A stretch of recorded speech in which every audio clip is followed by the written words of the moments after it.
So we've spent 2 videos on the channel now talking about the extremes. First, we looked at the earned win, movies like The Goonies or Rocky, where the hero realizes that their superficial want, like the gold or the belt, isn't as important as the need that they discovered along the way. They sacrifice the riches to save their soul. And we all go home happy. And then we looked at the tragedy, the moral sting of Chinatown or Seven. That's when the character is so blinded by their want that they destroy everything, including their need, and we all go home warned. But then, there's a third pile, the bittersweet or the gray area. You could also call it the lobby arguer. These are the movies that don't let you leave with a clean conscience.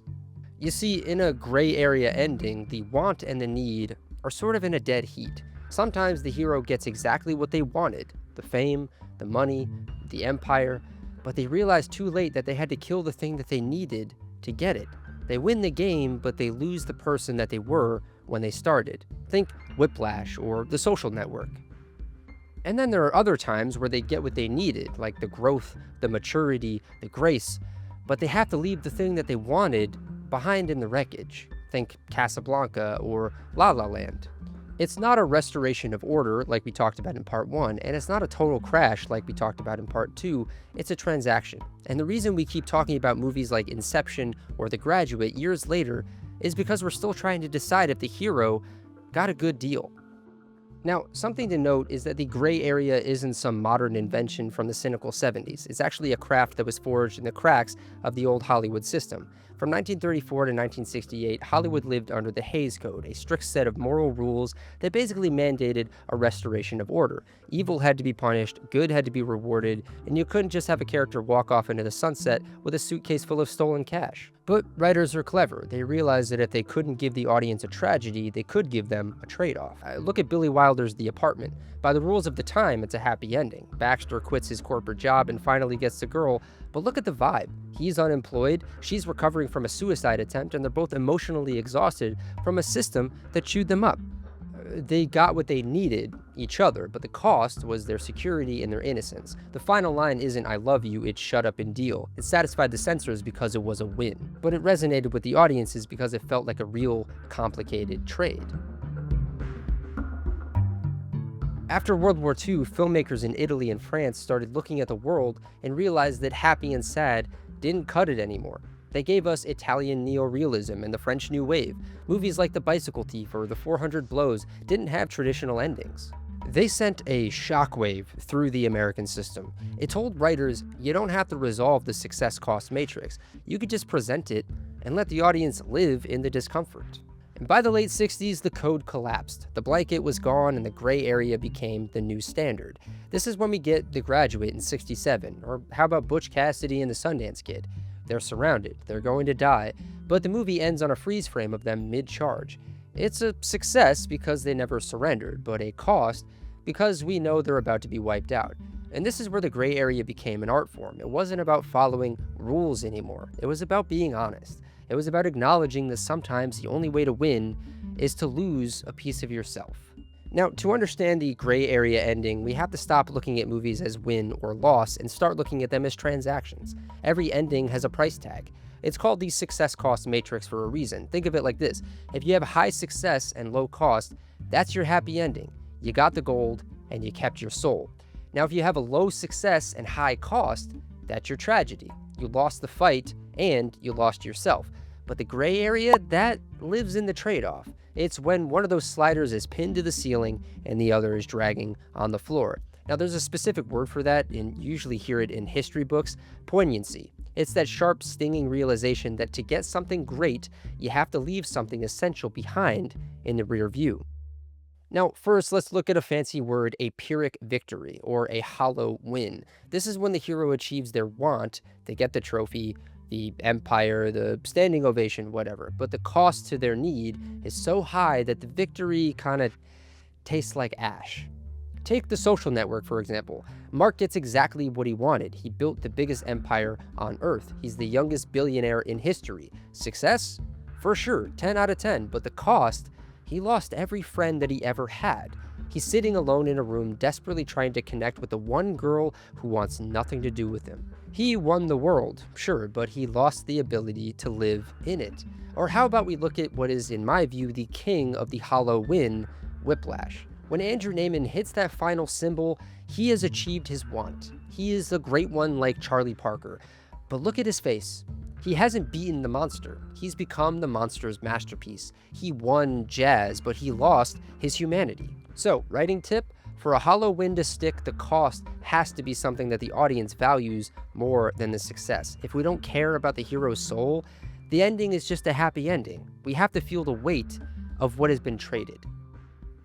And then there's the flip side, what's called the beautiful loss. This is when the hero loses their want. They don't get the girl, they don't get the job, but they find their need in the process. They lose the battle, but they gain grace.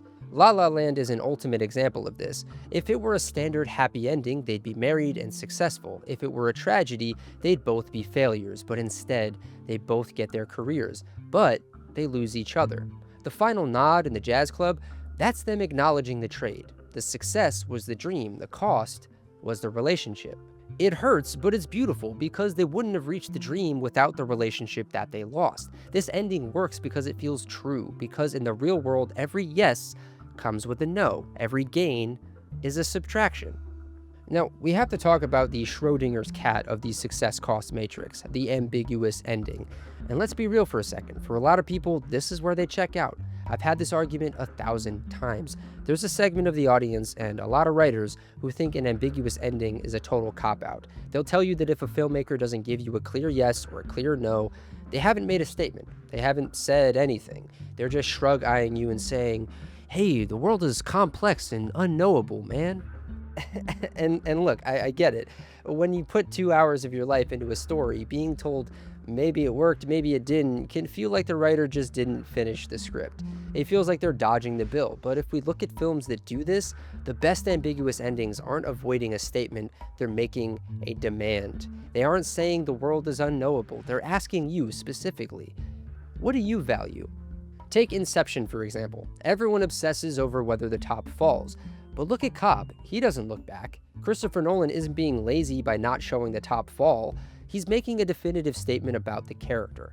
Cobb's need for his family has finally outweighed his want for the truth. He's choosing his reality. The ambiguity is the point. Or how about we look at Guillermo del Toro's Pan's Labyrinth? It's the ultimate choose-your-own-heartbreak ending. You have two versions of the success cost matrix happening simultaneously. In one, Ophelia is a child dying in the mud of a fascist war, a total, senseless tragedy. But in the other, she's a princess returning to an eternal kingdom because she refused to shed innocent blood.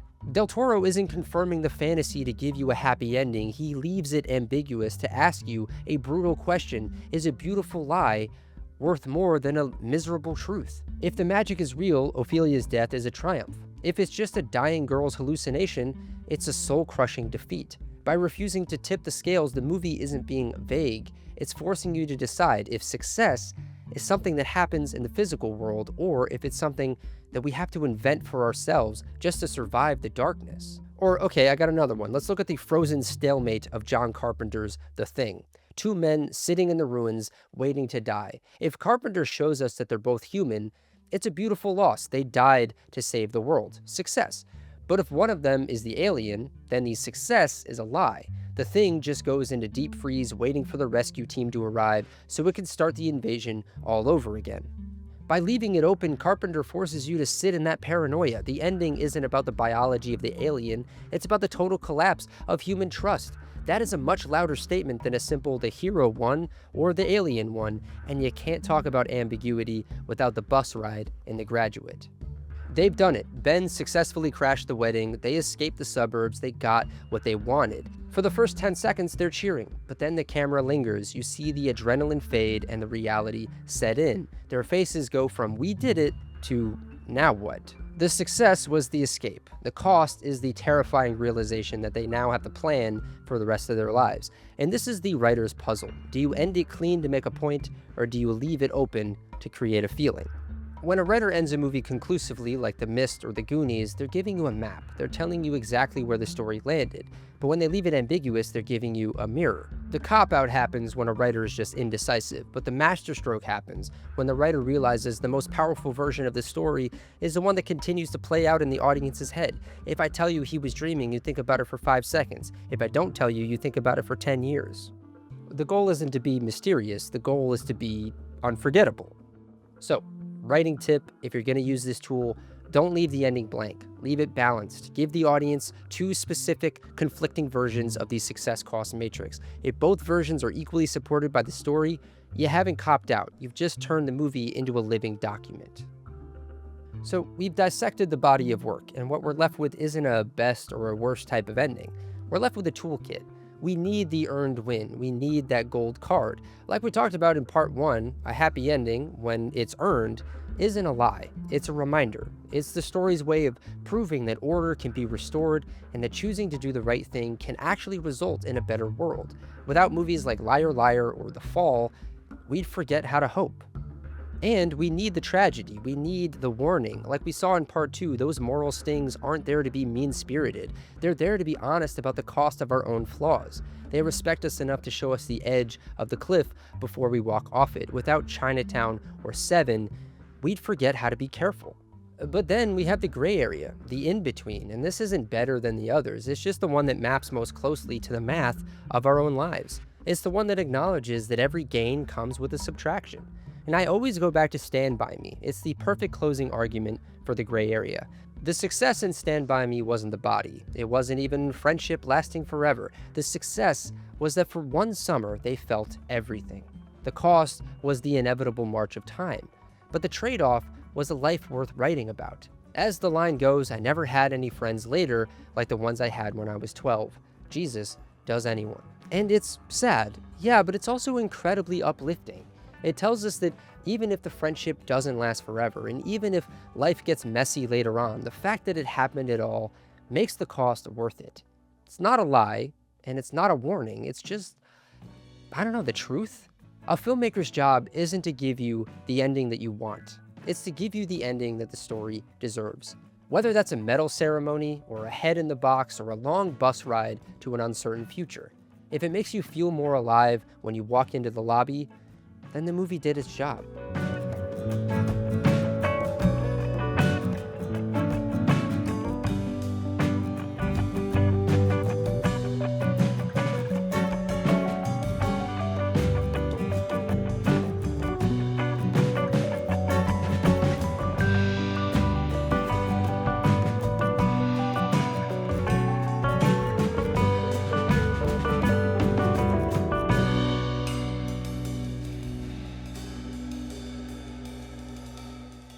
Thank you all so much for watching this trilogy of videos, an autopsy of endings. I really hope you enjoyed it. I really hope you got something out of it. And I hope you like that I'm doing this type of content on the channel. If you do, head down to the comments and let me know. If you think there's a certain video that I should make for the channel, let me know. I want to hear your thoughts. And what do you think about endings? What's your favorite type of ending? Why do you think certain endings work and other endings don't? Let me know down in the comments. When you're done with that, don't forget to like this video, hit the subscribe button, and hit the bell to be notified when new videos come out on the channel. If you haven't done so already, definitely check out parts 1 and 2 of this trilogy. And then when you're done liking the video and doing all that, go follow me over on Letterboxd so you can see what I'm watching when I'm watching it. Then go check out my podcast. And if you want to be a guest on my podcast, don't forget, you can send an email to this email down below and we'll get you on the show. With that, I got to get out of here. I've been doing this for a while. I'll see you all next time.